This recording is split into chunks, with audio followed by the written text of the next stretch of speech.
नमस्कार सांग मैंने जय जगन्नाथ। आज बाहर आम अंगनवाड़ी को कारण अंगनवाड़ी रे अंडा छतुआ भी दिया दीदी कॉल करते से लगे आम बाहर अंगनवाड़ी।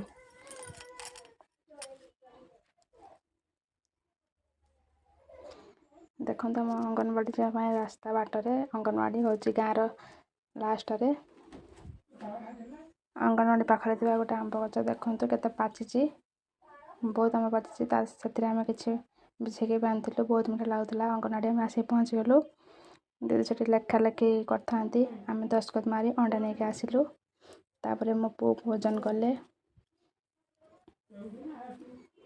प्रति मास आम अंगनवाड़ी जाऊ अंडा छतुआ और छुआ को भोजन करके आणु। आम कुनी झील सी भोजन है।